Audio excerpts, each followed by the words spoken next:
Hello, beautiful people. It is Sunday, and I am coming with you.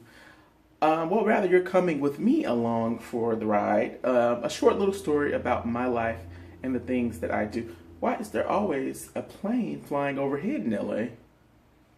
Thank you.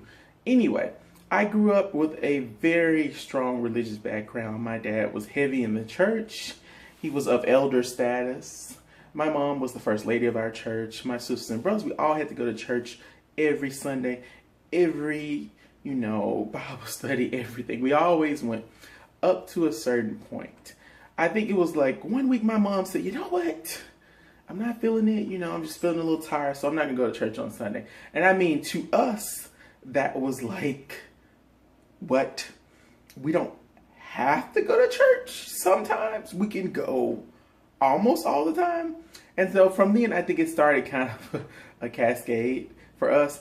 Before you know it, my sisters and brothers, they didn't go to church hardly much at all anymore. But I still had to go up to a really, teenage years and whatnot.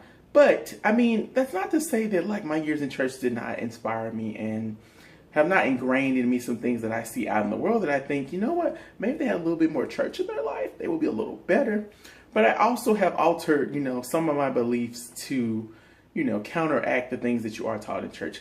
I don't believe this whole thing that every single body out in the world is doing these sinful things. Everyone's doing these sinful things. That's what sometimes in churches felt like. Felt like they wanted to say, if you're not at church, if you are not doing this and that, you are clearly sinning. You're a sinner, like you're going to hell. I don't know how many times I've been told in my life that I was going to hell. If not by the people in church, but by like friends who are really, religious. It's like, oh my God, you're moving to LA. Obviously, you're going to be living in sin. You're going to hell. But the message I want to get across is that just because you are brought up a certain way does not mean those lessons that you learned have to stick with you, and you have to keep them and force them on other people. And this comes at, at a point, I don't know if it's a real good relation, but like recently in the news, people have been taking their beliefs that they are superior in race. And, that is a thing still. People are still doing that. And it's almost as if you can't, those things right there are not inherent in human beings. Like no one is born thinking, hey, you know what? I'm better than you because my color is lighter than you.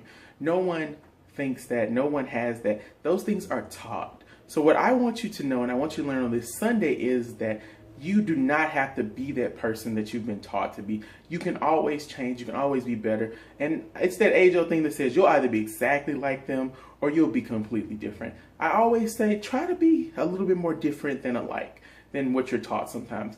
Only because sometimes you're taught views that are based off experiences that you never had. And in this life, I think that it's better to just be a positive, outgoing, hopeful person. That's what I am. And so to end this video on this Sunday, I want you to start your week off right. I want you to start your week off with me, and I want you to be positive. I want you to be happy. I want you to be inspiring. I want you to daydream. I want you to nighttime dream. I just want you to be a great person, and I don't want you to take anyone's life or experiences for granted. I want you to see them for what they are, and I want you to say to yourself, you know what? I don't know how they came to this place, but I am going to be hopeful. And as always, I'm going to pray for them. That's what I do.